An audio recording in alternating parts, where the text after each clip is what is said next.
All right, bit of a late start, but hopefully those who are filing in and tuning in didn't have to wait too long. But we are excited to get back on the airwaves. And Mark, you were just saying before we went on air here that it almost feels like we're officially launched into football season now that the NHL finals and the NBA finals are complete with the Florida Panthers and the Oklahoma City Thunder winning their respective titles. Also interesting, Mark, that we've got two smaller market teams. I mean, Yeah. Florida is obviously a larger market, but in terms of like the NHL, Florida, nobody really thinks of the Florida Panthers up until the most recent several years. But and the Tampa Bay Lightning winning recently as well. But yeah, it's pretty cool to see some of the smaller market teams or just the afterthoughts for so many years winning titles. I don't watch the NBA very much at all, but nonetheless, it's cool to see the Thunder kind of get that win. I think it was going to be cool either way, whether or not the Pacers won or the Thunder won. It was going to be a big story. Yeah. The NHL and the NBA seasons being over, we officially are now closed on 2024. All the 2024 season champions are crowned.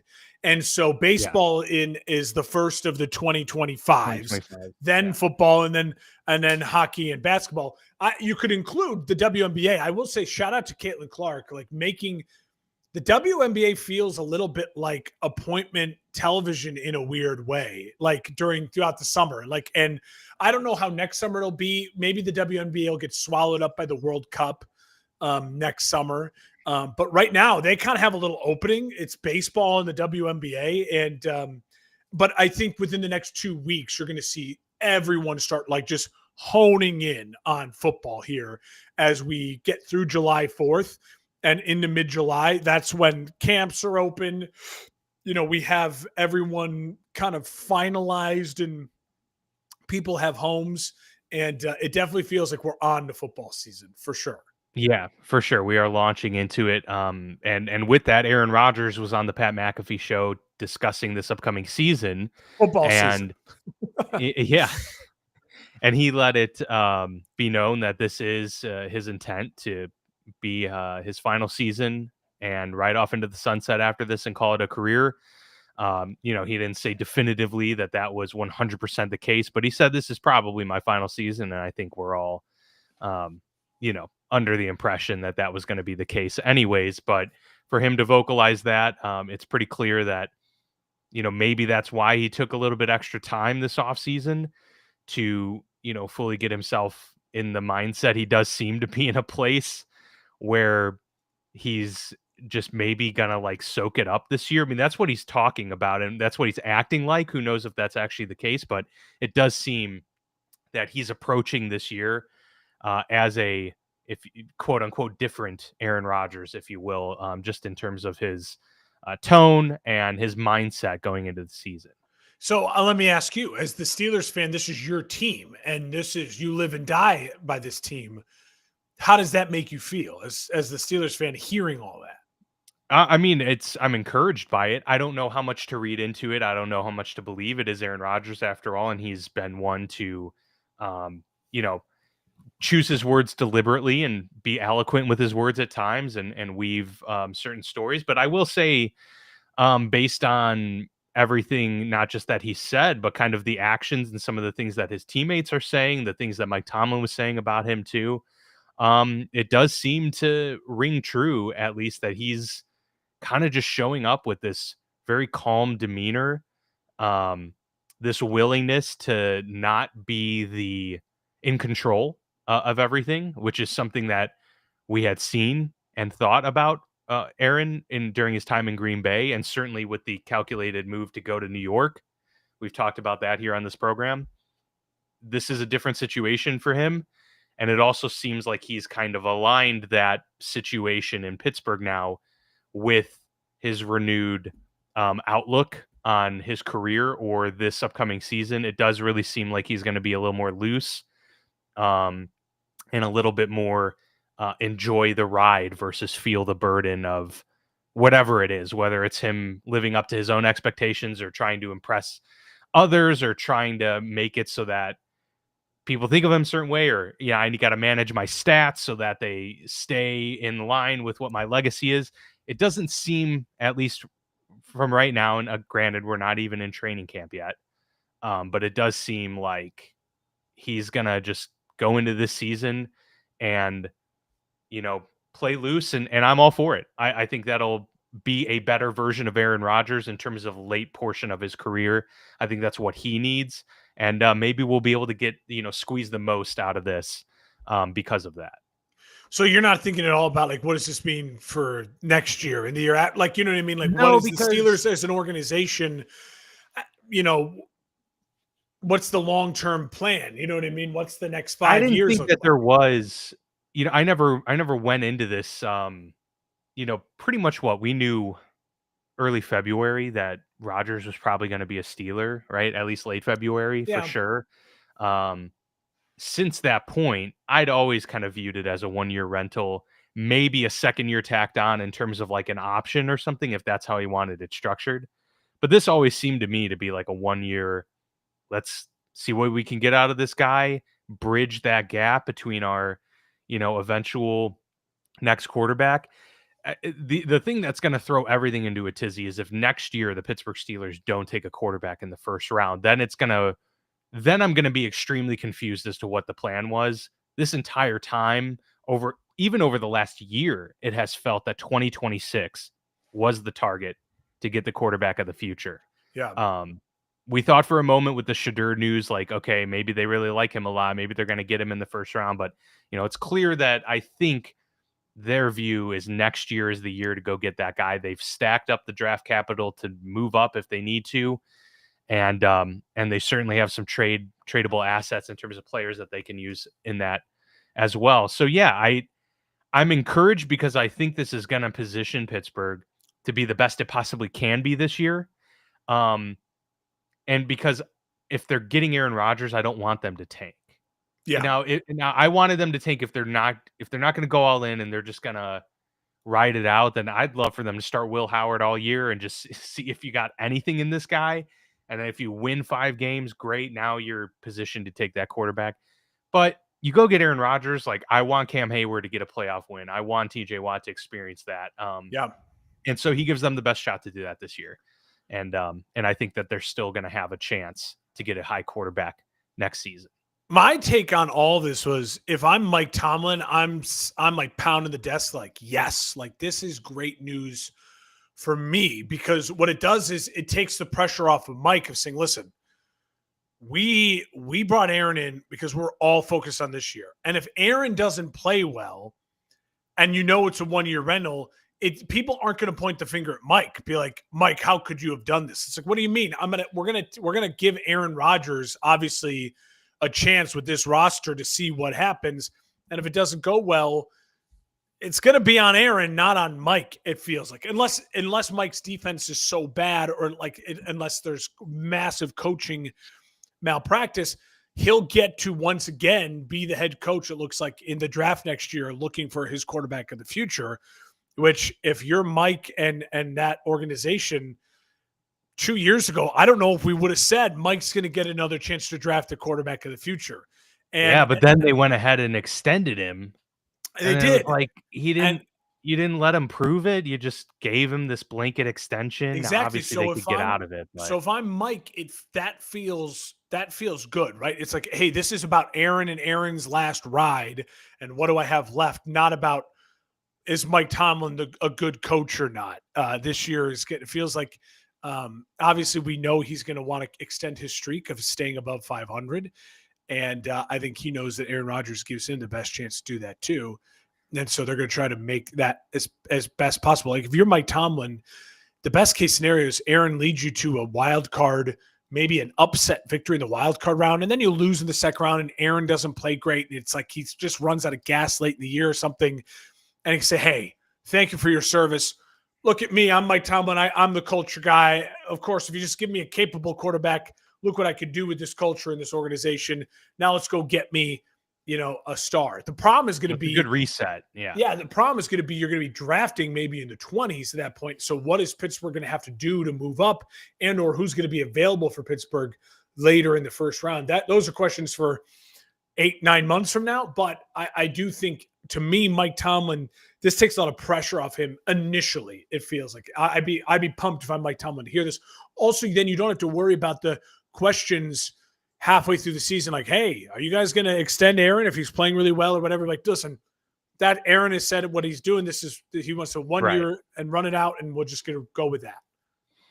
Yeah, I mean, this is a team that's really been looking for a quarterback for 5 years now, trying to figure out how they were going to move past Ben, because even in 2020, in 2021, Ben's final year, they didn't have a plan in place to, groom a predecessor or a successor. And then in Kevin Colbert's final draft, he wants to leave them with the franchise quarterback, so he takes Kenny Pickett, which we now know was a reach in the first round and a whiff. And then you try and patchwork that with the Trubisky and Mason Rudolph quarterback room, and then after that doesn't work out. You end up trading Pickett, then you try and go get Fields and Russell Wilson. You're not able to retain either of them, and now we're going into the fifth straight year where Pittsburgh is going to start a different quarterback. And so that's certainly something that is notable going into this season. And so I do think it's kind of a reset for Mike Tomlin and the team to, even though they've had the record to show stability, it's been a chaotic way to get there. Maybe this is a year where they can have a stable 10-7 record and it feel like a true 10-7 season where it's, it's not a roller coaster and crazy amounts of ups and downs and questions going into next season. But yeah, I mean, it's a good point. They're going to be drafting late. The positive vibes, I'm with you. I have positive vibes from this now. So if I was a Steelers fan, like, he addressed it before we even got in the camp, like, this is it. Let's focus on this year. We're all in. Let's go. Let's go. Let's go. I'm here. I know it's a delay, but let's go. Let's ramp up. And a focused Aaron Rodgers in this way is something we haven't seen since his last MVP season, before he started getting into the immunized and all this. It got weird, and it's been a while since that. And so Aaron talking about football and focusing on football means, I think, positive things for the Steelers looking to, get above 500 and steal a wild card spot.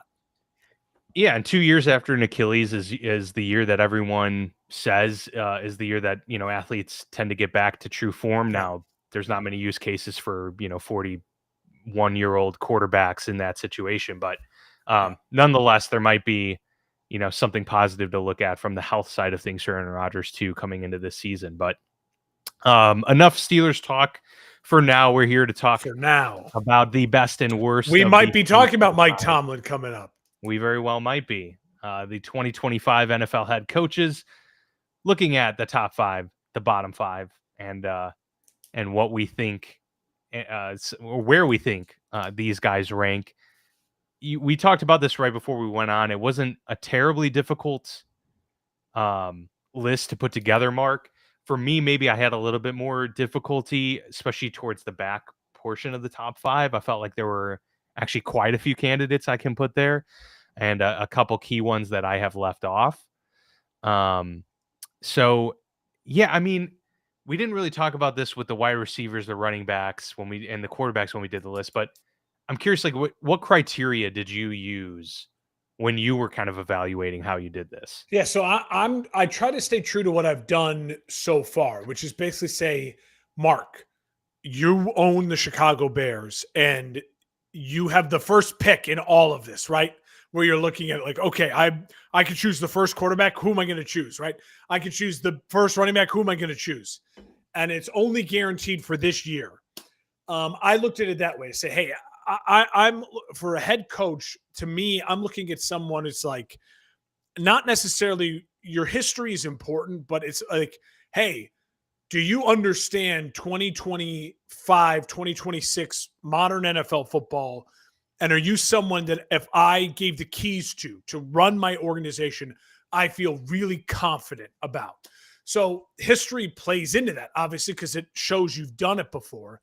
But I also think there's going to be maybe some names on this list for me that don't necessarily have the resume that other coaches do. But I also think there's a lot of head coaches right now that are living on a resume versus living on, are they really in 2025 an elite head coach for modern NFL football? So That was my thought. My thought was you get to choose. These are the guys. And the same on the back end. If you told me you got the last pick and these are what you're staring at, I'm going to be really frustrated. Like, oh, God, these are my choices. Oh, I throw a dart at the wall. I hope I like that about you. You know what I mean? So that's kind of the same, the vibe I was going. Resume matters, but I feel like I'm going to be maybe defending some of my choices just based on, in my opinion, the vibes of how I feel that person runs a locker room in today's NFL. It's hard because I tried to like give some of the more CEO types their due, but you also can't ignore the value of a head coach being a skilled coordinator, particularly offensively. And so I had to weigh production in terms of like how has their team actually performed during this time? What are their, it's not a Hall of Fame vote to speak of, right?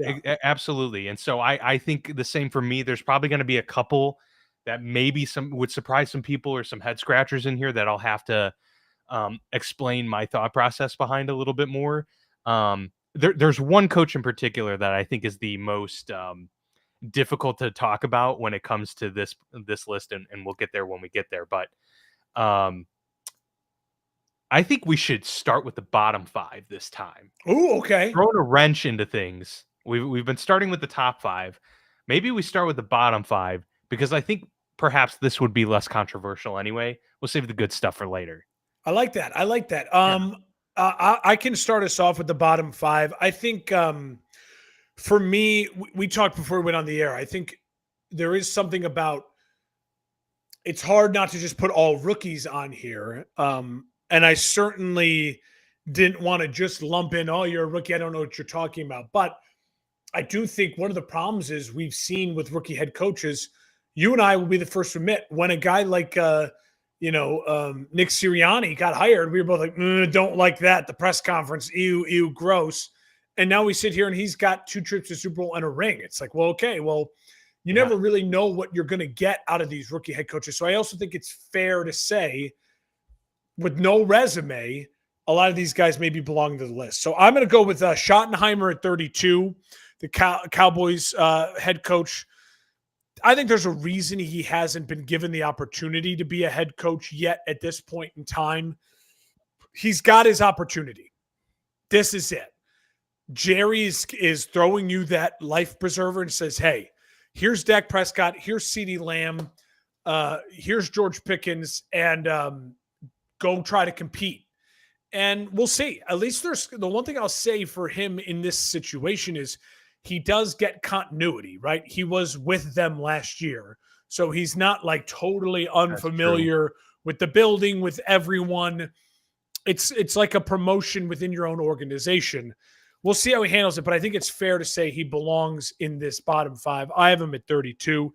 I go Gannon from Arizona at 31. And that might seem a little harsh, but we've talked about it before. He's a defensive guy now who's had 2 years, and the defense hasn't jumped off the stat sheet. The defense hasn't taken over that division. And offensively, you've had Kyler Murray. You've had Marvin Harrison Jr. last year. You've had a really good running back in James Conner. And yet it still just feels like, what's the identity of this team? Where's the true north of this team?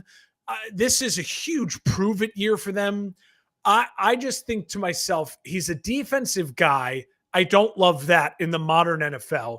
And he's a defensive guy that hasn't proven to me that he at least makes, well, at least, I can't sit here and go, dude, well, at least the Cardinals defense is insanely good. Look at what the Rams have done with their young defense with 2 different coordinators in the last 2 years. I mean, Sean McVay has a culture that lets that defense, it's like, wait, what's happening in Arizona? Now, maybe you could argue it's a GM problem, not a coach problem. It's hard for me to see the separation. I still can't get over explosive pew, pew, pew. I think he's a little odd at the microphone, and I haven't seen results yet. So I'd be scared to touch Gannon as my head coach. At number 30, I'm going to go Liam Cohn, Jacksonville Jaguars. A couple things here. As an offensive guy, I like a lot about what Cohn has done. I like that Cohn has bounced from college to NFL, back to college to back to NFL. Like, he's willing to go where he thinks there's a good job. And sometimes going back to college, like, just because it's a good situation, like, that shouldn't be thought of as a demotion, especially in today's NFL. What he did with Baker after the season that Baker had with Canales, you start to say to yourself, wow, like, they didn't miss a beat. So he stepped in and was able to institute some differences, get Bucky Irving incredibly involved in the offense, more so than they had 2 years ago with the run game. And also Baker threw for 40 touchdowns. Knowing that he had the freedom with that offense, that's really exciting. What I don't like about Liam Cohn, why he's maybe lower than a couple other names here, really rough press conference. I don't know if he is a leader of men. I don't know if that matters as much in 2025 NFL, if it did in 2013 NFL. But I think there's something to it. I also think Jacksonville's a little bit snake bitten, so he might just be a really good coach, but in a bad situation. But how am I supposed to differentiate that? I don't know. My vibes would not be high if I'm picking 30th of the head coach draft and I'm an organization and I'm looking at those three names, Schottenheimer, Gannon, and Cohen. I would take Cohen over the other two because it's a little bit of the unknown, but I wouldn't feel great. I will tell you this. Okay. If I was picking at 29, I would take this guy ahead of Cohen and ahead of Gannon and ahead of Schottenheimer. That's the way I thought of it, but narrowly, and that's Aaron Glenn with the Jets, another rookie head coach. But what I get from Aaron Glenn is, damn, that guy commands a room. And that guy's a former NFL defensive player who played at a very high level. And he's been in coaching now for a long time and worked his way up. But he's not like a 70-year-old guy who's getting his first opportunity. He's earned this opportunity. We also know in Detroit, that defense, he made the most with little. We would all argue the personnel on that defense the last 2 years, not great. And he was able to turn it into something that played complementary football and that you had to at least account for, even last year when they lost Hutchinson. So I think there's something to that. And remember, Dan Campbell is not a defensive guy. People think of him as like a meathead defensive guy. He's a meathead offensive guy. He played tight end. Yeah. So Glenn had a lot of free roam with that defense and got to lead that defense. So I would look at those four guys so far in this list. Again, if I'm picking 29 in this draft, that's how I think of it. And I'd go, fuck it. I'm going with Glenn because I at least respect the dude and I'm afraid of him. So I'm not really afraid of the other guys. So at least I'll have that in my locker room. At number 28, my final pick, this is someone who, again, not a pure rookie head coach, someone who I don't have a lot of good tape on, I guess would be the best way to say it. But I do love the way he handled a really, really bad first year, and that's Callahan in Tennessee. I'm going to put Callahan at 28. Listen, you can only go off of what we saw last year. And what we saw was the team that was picking first overall. And what we saw is a defense that wasn't great. And what we saw was an offense that lacked a ton of structure and an offense that lacked a ton of identity. But I also saw a coach who was very, very tough on a quarterback. And I kind of like that. And I also know he's a coach that worked with Joe Burrow and that offense in Cincinnati. So he understands what modern 2025 good NFL football should be.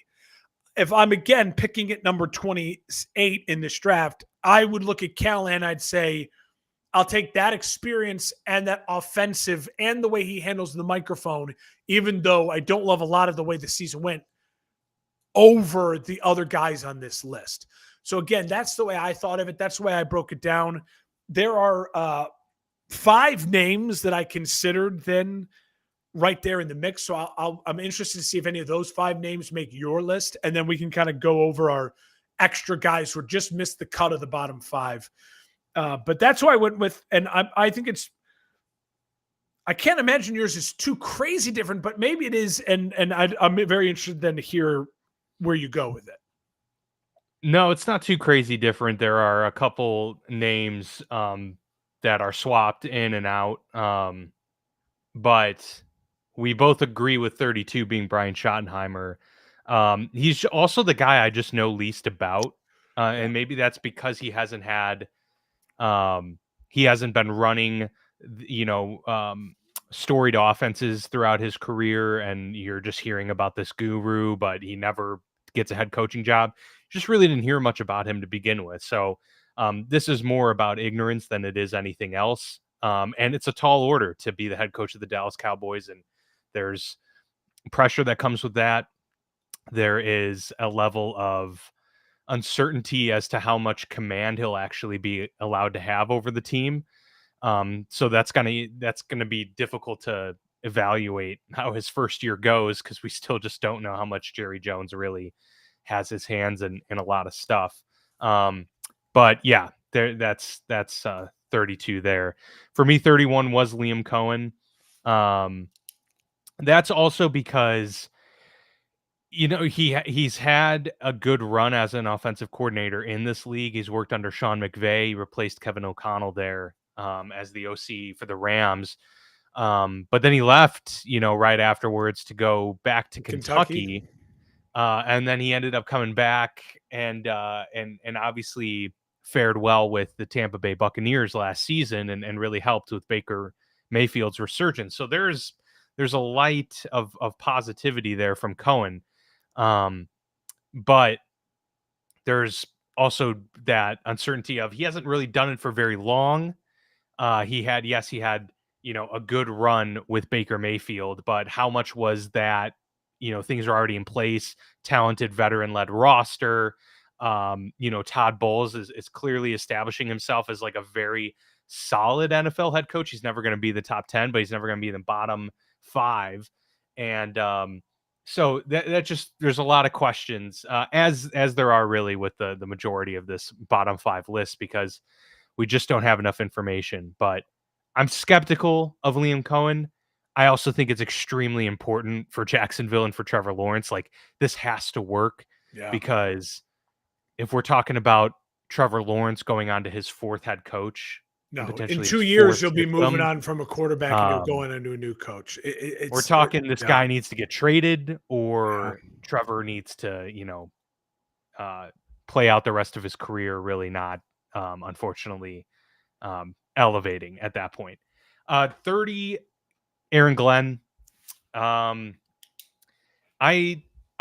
think this is like the one guy on this bottom portion that I would say, okay, I believe in his ability as a CEO. He seems, at least early on, to be kind of a hard ass, which can definitely work, obviously. But I just wonder if, with today's like modern athlete too, that can easily go south, right? And you can just, we saw with Brian Flores. Yes, it's a great point. Urban Meyer to a lesser extent, because I think he was ill-equipped in many ways, but that's one of them, for sure, where I own everything about this, and you're going to do as I say and listen to me, and all of that. It's the NFL, not college. I don't know too much about his reputation, so maybe that's a harsh criticism. And I know that, he definitely got along with all of his defensive players there, but yeah, combining the defensive side with his seemingly maybe too pushy personality there, that could be a little bit difficult there in New York of all places as well. For me, though, at 29 is Kellen Moore. And I put Kellen Moore here because I have a lot of questions about how much these offenses that he's been the coordinator of over the last few years was really all him, or was it the head coach who also happened to be an offensive head coaches during this run? Not to mention, he has worked with some really good quarterbacks during this time, right? Dak Prescott being the worst among them, and he's a pretty solid, NFL quarterback. And so I don't, and not to mention also that all of these teams kind of like gave up on Kellen Moore. You know, he didn't get promoted to the Cowboys head coach or given that, you know, opportunity. Um, Instead, they decided to, you know, part ways, right? And give that McCarthy that last run. Um, and then, you know, his obviously a very great year in Philly. Do we attribute that to the coordinating of the offense? The I don't know. great I think we attribute a lot of personnel. their success to Howie Roseman. Yeah. Um, this is the best case of roster makeup than anything else in the league. And so while Kellen Moore may be actually very good, um, I'm pumping the brakes on giving all of the credit because he's had great players to work with during his time as an offensive coordinator, and these teams haven't, you know, fought tooth and nail to keep him. And then Brian Callahan is my last in line there at 28. And that's just because despite some good things I saw, like I give him credit for being willing to say we're done with the Will Levis experiment, right? Like we're gonna give Mason Rudolph, we're gonna try and get this back on the ship. It seemed like the team did buy in to a lot of what he was doing. You still ended up producing a pretty rough season overall. Yeah. And so you got to wear that right now. Next year, he may bump himself way out of this into, you know, the top 15 or something. Yeah. But I got to throw some production into there. So yeah, it looks like the only one that I left off was Jonathan Gannon. And the reason I did want to address that real quick, because I think he's one of those coaches that's kind of quietly like, okay, and probably will be his whole career. I don't know. It depends how long he's a head coach. But I mean, yes, his defense wasn't flashy and like off the charts, but Mark, they went from 31st in the league his first season to 15th in total defense last year. Okay. So like that's a huge jump. And so I got to give him some credit for that. Offense actually went up in terms of yards and points from 19 to 11th and 24th to 12th respectively. So like things were turning the corner. I mean, I kind of feel like Kyler is just not a good a good quarterback to have in terms of a leader. He's talented and stuff, but that's kind of a tall order to ask a head coach to, hey, here's our, you know, $250 million quarterback. You got to make this work. I'm a defensive coach. I'll get the defense right, but there's a floor or a ceiling to what we can accomplish with Kyler Murray. So it's hard for me to fault him too much on that. I mean, they went from 4 wins to 8 wins, so they've had increases. You know, there was improvement. That's all valid. I took all of that into consideration. I think where I wanted to make a statement with Gannon is he's the perfect example of like a guy where it's like, as a defensive guy, I'm already gonna prefer offensive, right? Like we both agree. Like you're gonna lean offensive. And you don't see it come through the defense. You don't see this identity. And I also don't just see his presence. Like, you know, it's a lot like Eberflus. The thing that killed me with Eberflus was it's like, dude, you were a middle linebacker in college. Like, and then you get on the podium and it's very like PC talk. Stoic. And I'm like, where is this like guy who was like a psycho middle linebacker? You know what I mean? Like, and I don't want everyone to be Dan Campbell, but that's proven to work, right? Like players respond to that. So there's also like a couple other names. I'm going to list them off here that I think I could have inserted in there as like the defensive guy who just doesn't have the juice. And then I think can handle the job of being a head coach, can be a head coach. But I would just feel like I'm just waiting to get my next head coach while I have him. And that, to me, Gannon best represented that. And so that's kind of why I wanted him on the list. And also, like I said, I didn't want to just throw a bunch of rookies on there. So the names I would say that are in consideration for like 20 through 21, right? So like the next group of guys, let me see if you have any pushback on this. Raheem Morris, Dave Canales, Moore, and this is no order. Dable, and then I would put Ben Johnson in that group as well. Ben Johnson, I think I would prefer him over a lot of those guys because, again, it's just what's the upside with Ben Johnson? Like, I'm going to gamble and roll the dice.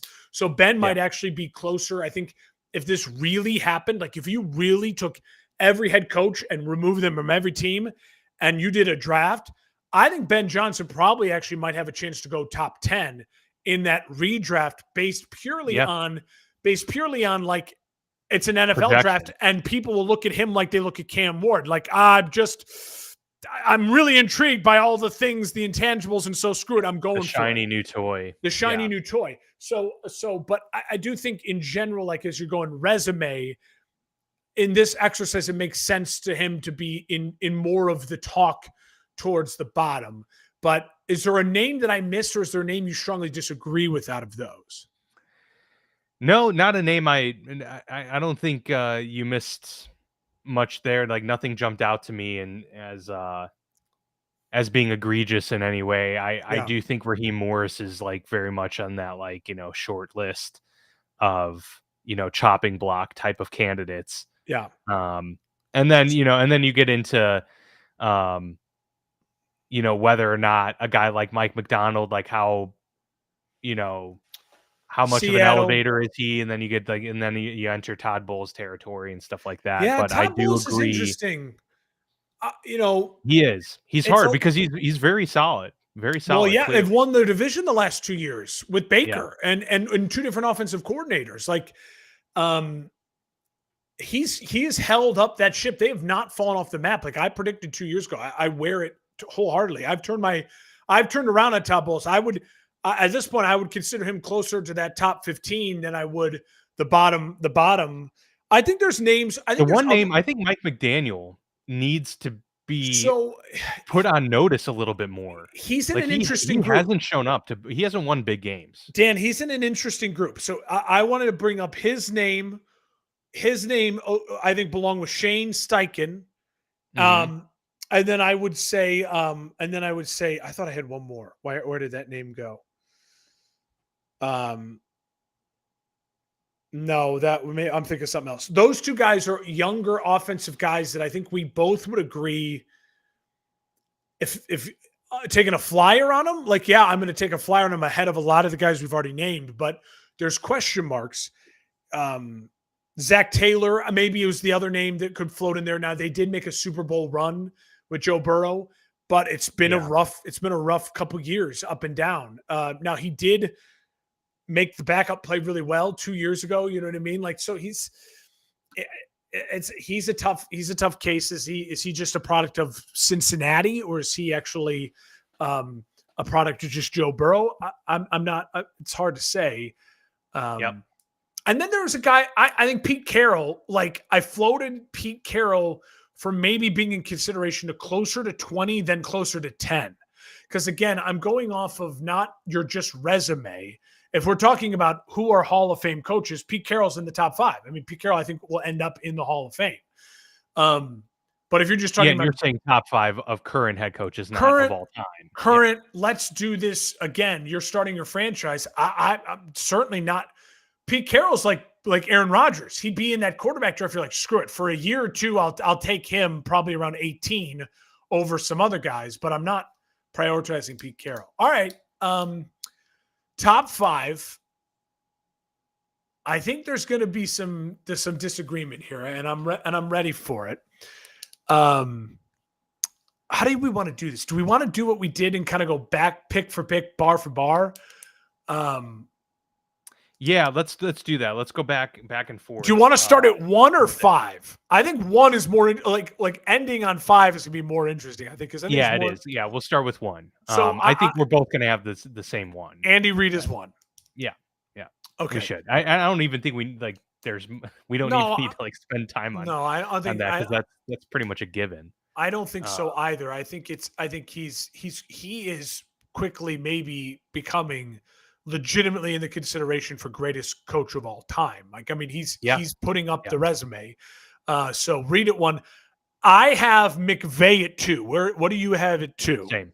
Okay. Same. I love to see that. There. We're again, I think you've come around a little bit more to me. I was on McVay is better than Shanahan like 3 years ago when we were doing shit like this. And you were not. And I think you've come around to my side of like, what he has done as like a CEO head coach while being offensive leaning It's really impressive. And in that Yep. division, which is really tough. Especially last year. Last year was an incredible year for Young, no Aaron Donald, Sean McVay. young defense. That defense, again, whatever he does with hiring these new defensive coordinators, hiring new offensive coordinators, he is constantly changing coordinators, and it doesn't really affect the overall Rams vibe. When they're healthy, he has them as one of the best teams in football. And I truly think they were the second best team in the NFC last year at the end of the year, and truly the only team, maybe in the NFL, that could go toe-to-toe with the Eagles at the end of last year. We saw it in the playoffs. Okay. Yeah. Yep. I am You think three is where we're gonna part? I think so, because I think you're gonna think I'm crazy, but I'm gonna say it again.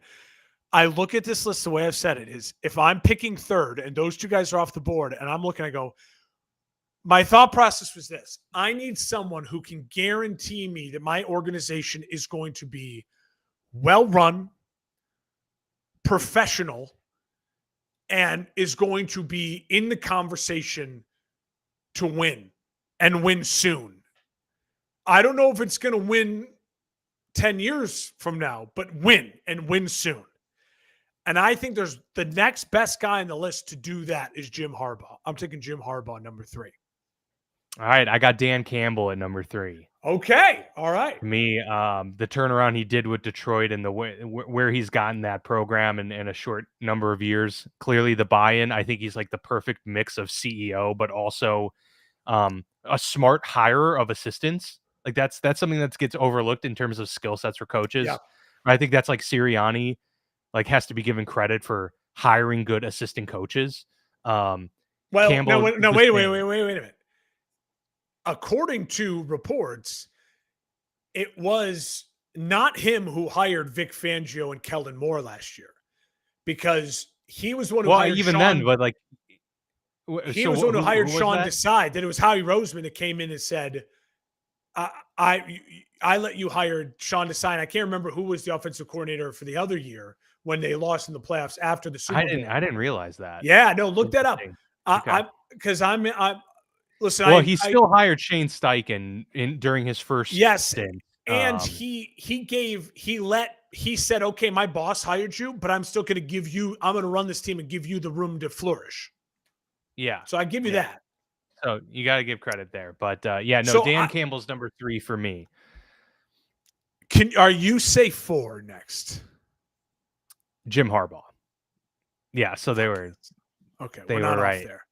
I'm glad. I was worried you were going to think I was crazy. No, you agree with me. I think he's really good, man. I mean, it's history, and also even just what he did last year with that team wasn't in a great place. He made the defense better. He's an offensive guy, and the defense became instant jump, not slow build. Yeah.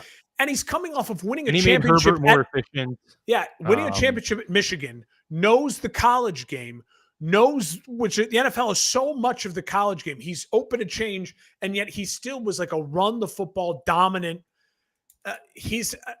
Listen, I get it. I get it. He rubs people the wrong way, and I get it that he may not be your coach for 10 years, but for 4 years or 5 years, you're going to be competing for your division, and you're going to have a guy who knows how to run a football team. Yep. No, he just knows it. He's really good. I love hearing that. At 4, I go Kyle Shanahan. Shanahan, to me, is the first coach on this list. He's the one I said was the most interesting of all of them to evaluate. Yeah, so he's the one I know this about him. Like I know Andy Reid, and like I know Sean McVay, I know this about Kyle Shanahan. I know that Kyle Shanahan has a system that, when it is healthy and running well, can evolve and be extremely dominant. That he will also find players that work for his system, but also be really good at saying, hey, this is what you're good at. All right, that's interesting. I'm going to play with that. So I think Kyle Shanahan, above all of the other offensive guys that you could put on this list, I think he belongs as the third, like, true offensive kind of genius guy. We don't think of Harbaugh as offensive genius. We think of Harbaugh as like this incredible CEO who has a personality with his offense, but it's not like an offensive genius. He's not a guru. McVay and Reed are guru geniuses, and Shanahan, I firmly believe, is that what Shanahan was able to do with Jimmy Garoppolo and Matt Ryan, and now doing it with Brock Purdy. I truly think it's incredible. It's 4 incredible, championship appearances, 2 Super Bowls. Yeah. With those guys is remarkable. And I also know now that we now know that it really was an ownership / management decision to go for Trey Lance. And now we know that because they've gone all in with Brock Purdy, because Shanahan's like, just give me the guy I'm telling, like, just let me work with the guy who actually can accurately throw the football. Yeah. And I again, I'm not guaranteeing that Kyle Shanahan's going. There might be guys below this list who might have a slightly higher Super Bowl ceiling. Like we've seen Kyle Shanahan choke, but again, if I have Kyle Shanahan in my building, I know my football team's going to be well coached with an identity, and he's in charge, and the players respect him. And so I value that over a lot of other things. Yeah, he comes in at number 5 for me. So we're right there. I agree with everything you said, and I also think that they've gone about things in probably the best possible way that you can, in terms of they have those 4 highly productive years, right? And he's doing it with poor quarterback play, or comparatively to the rest of the league. He's getting the most out of the worst in terms of his contemporaries. And then in the years where injuries exploited those weaknesses at the quarterback position, because they had some key injuries that then showed how limited Garoppolo was, or how limited Purdy can be. They win a modest 5 or 6 wins, and then they get into a better draft position. Now, they didn't have the ability to use a lot of those draft picks because of the Trey Lance deal and all of that, but nonetheless, they've gone about it in a way where I'm going to get you high production, and then if it falls off the rails because we don't have the quarterback, then we may fall on our face for 1 year, but we're right back at it the next year, going to the conference championship game. He has this ability to bounce back, whereas that's juxtaposed with a Tomlin who isn't getting you those conference championship appearances, those Super Bowl appearances, but he's also not getting you the 6-win seasons. I'd rather take that Shanahan, of the last 7 years, that run where you sprinkle in a couple really bad years, versus just mediocrity all throughout. And I think he's walked that tightrope very well over these years, and that's a credit to his ability to coach up quarterbacks. I mean, can you imagine what the 49ers would be like with any of the top 8 quarterbacks in the league? I mean, that I think they would be the top 3 team in the NFL, no question, right? Yeah. I agree. I think he's unique, and that's why I have him so high on this list. So at number 5, we're gonna have difference. You haven't said Dan Campbell yet. I have not, and I will not say Dan Campbell at 5. Wow. And all right. I will tell you right now, Dan, I did this list through 7, and Dan Campbell came in at 7. So I love Dan Campbell. I love Dan Campbell. I think Dan Campbell has a chance to move really high up this list, to number 3. I think he's right. He can be right there once I see what happens this year. This year he has no Aaron Glenn, and he has no Ben Johnson. So when I see with my eyes what Dan Campbell is with this organization going for, now, if they win 9-10 games, and they look good and they're competitive, I think Dan Campbell will shoot up to number 3. The concern for me, honestly, is there's a tiny regression. There's a tiny thing in my gut that says, what if they just fall off the map? What if they fall apart? And maybe it's physically they fall apart, but how does Dan Campbell manage that and handle that? I love Dan Campbell. I think he's at 7, but I think I get a higher floor, and I know more what I'm getting with the 2 guys I put ahead of him. So can I give you the 2 guys I put ahead of him at 5 and 6? Yeah. Okay. Please. So again, these are guys I think a higher floor, and I just feel I know more in my gut what I'm getting with them. At number 5, I go with John Harbaugh. John Harbaugh is the one guy, in my opinion, of the Tomlin, Carroll, I even considered Belichick, like older guard, Mike McCarthy, that has a ring, but the ring is now old. Mm-hmm. He's the one guy who I can sit here and go, he continues to adapt and manage his franchise at the highest of levels. And when you look at what he went in the transition still from Joe Flacco to Lamar Jackson, and how he is just, again, a CEO of CEOs, I'm so impressed. I'm so impressed. You don't see stories of like the Ravens player driving 110 DUI. The way they handled Tucker, kicking him out of the building this year and all of that, like, and we're not talking about the drama around that. Now, maybe it's because he's a kicker and not a quarterback and all these other things. But I think a lot of that is Harbaugh. And I think a lot now is that the Ravens or is that Harbaugh or is it they've been together for so long it's both? I don't know how to separate it. But I know if I'm in this draft and I have all of these things, he's not as skilled as Shanahan. He's not as skilled as his brother or McVay or Reed. But I think truly he's the one guy with the energy, the passion, the knowledge, and the wherewithal to stay current with 2025 football while also still not being like a brilliant specialist at one thing. I mean, Dan, you battle the Ravens every year. They're infuriating. Like, how does he do it? Like, I think you can speak on that as well as anyone. He's an infuriating guy to go up against year after year within your division. They just don't miss a beat. They don't have these years where things fall off the map. They don't have these drama-filled seasons. He handled the Lamar Jackson contract controversy brilliantly.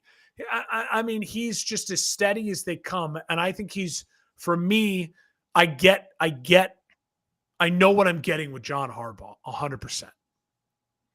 I think there's definitely an argument you can make. I would put Tomlin ahead of him, but I think they're right on top of each other, regardless of where they are in a list. The only reason I say that is it's the hard thing to evaluate with Tomlin is he has not had a quarterback in 6 years, and the Ravens are able to get Lamar Jackson with the 32nd overall pick. If they don't have him, where are they now? I have a lot of questions about that, and we'll never know. Yeah, but he also handled that when they drafted him. No one thought they would draft a quarterback, and he handled that transition really, really well. And I'll say this: he did. He gets credit for that. He has created a franchise that let Lamar Jackson win 2 of the last 4 MVPs or whatever it is, 3 MVPs. So I think that's a credit to him. And I'm not saying if I get John Harbaugh, I get Lamar Jackson, right? But if I get John Harbaugh, I get an absolute adult in the room who's very well respected, who I think, unlike Tomlin a little bit, this is where I give him the edge, understands 2025 football really well. You're correct. And I think, again, also what does Harbaugh have that maybe Tomlin doesn't? He's got a little bit of a coaching tree. Like, look at what McDonald's already doing in Seattle in 1 year. We thought that was a weird hire. He's came in and they had a very productive, fine year. And now the arrow's putting up. I think that Harbaugh, again, high ceiling guy. So it's not flashy. It's not flashy. But I'm looking at this as far as I have the 5th pick, those 4 guys off the board. I'm gonna trust him. Yeah. And the only other guy I would put ahead of Dan Campbell right now, and it's a guy that scares me to death, and I hate it, but I absolutely respect the hell out of him right now. It's Kevin O'Connell. I think Kevin O'Connell is bordering on special. I think he's bordering on special. And I think that, again, with like Dan Campbell, we're going to learn a lot about Kevin O'Connell this year.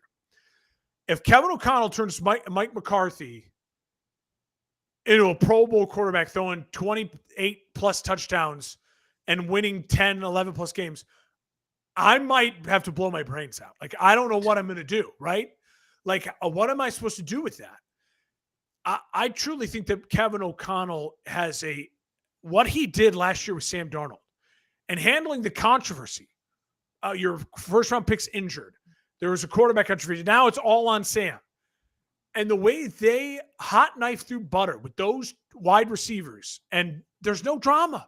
There's no Justin Jefferson demanding the ball. There's no it's just brilliant offensive football. He also has the smarts to bring in Brian Flores and say, dude, just do you, and create one of the great defensive coordinators in the NFL. I think Kevin O'Connell is a former quarterback. He also has this air about him. He's 6'5". He's this big, strong presence, really great at the microphone.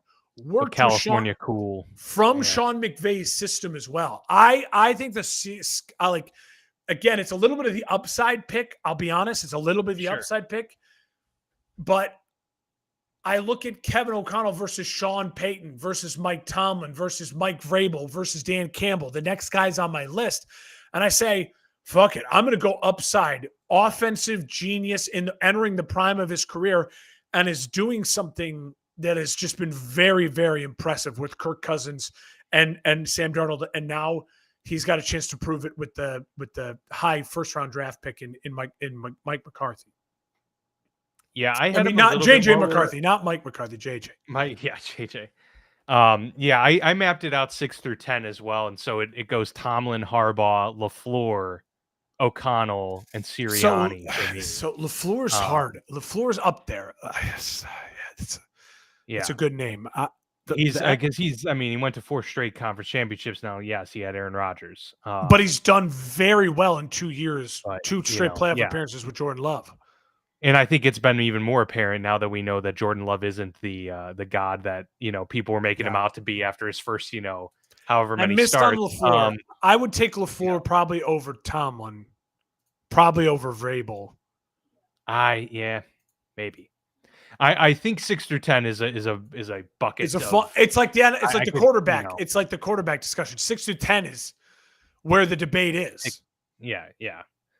No, it's that's where it gets difficult when you're having to parse through some differences. Yeah. But they're all kind of the same in some ways. For sure. Now, is there one guy of the names you named? Because I said Dan Campbell to me has the chance to skyrocket up this list, or honestly has a chance to maybe. Yeah, Kevin O'Connell. So you're with. I agree. Kevin O'Connell's another he's a shaker and a mover. If Kevin O'Connell is playing for a Super Bowl next year with JJ McCarthy, or in an NFC title game again with with JJ McCarthy, how do you not look at him and say he's the guy we need to really move some guys down and move him up? I feel like Dan Quinn is a guy that could put himself into the top 10 pretty easily as well. He made an NFC title game. People will say it's the quarterback, but what he did with that defense, it was a good defense last year too. Yeah. Just the fact that regardless of whether or not you got great play out of the quarterback, you got to be doing something right as the head coach to take that organization and get that close to a Super Bowl. That's impressive stuff. All right. Well, that was fun. That was good stuff. And we've got one more week now that we're going to, where we can talk teams next week, potentially who we like the power rankings, the top. Yeah. Maybe top 5 teams, bottom 5 teams. I like that. Yeah, I think that could be fun. And then after that, it's training camps will start getting underway. We're going to take a couple weeks off in July as well. Yep. So when we come back after that point, we're going to be just a couple weeks away from the preseason. There'll be a lot of news. There'll be a lot of news and a lot of things to get into. We'll have to start making predictions for conferences and divisions and stuff like that. And we'll have to get some fantasy guests on. I know we got the fantasy podcast on the network here, and so it'd be fun to get those guys in maybe sometime early August before your drafts head off, just to give us an idea, to give us some pointers so we can hopefully beat them this year in fantasy.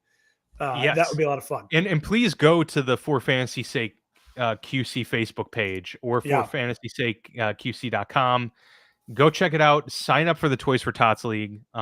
It's a great league to be a part of. You'll get to compete against us as well. You get to choose which show and all of that stuff that you get to compete with and against. but obviously all for a good cause. We've raised over $6,000 in just the last few years for Toys for Tots and all of the local chapters for our hosts here. So it's a great thing, and hoping to get even more this year. Going to have dozens upon dozens of teams, hopefully. So please go sign up. And it's a great thing to be a part of. So For sure. appreciate that support there. And we will see you here next week for that the top and the bottom lists for who are the 2025 golden childs, and who are those that are The maybe gonna redheaded be stepchildren. picking. Yes. Yeah, yes, exactly. We shall see. We will find out soon enough. But yeah, appreciate the support, everybody. You can check us out at FB Lounge Pod. And as always,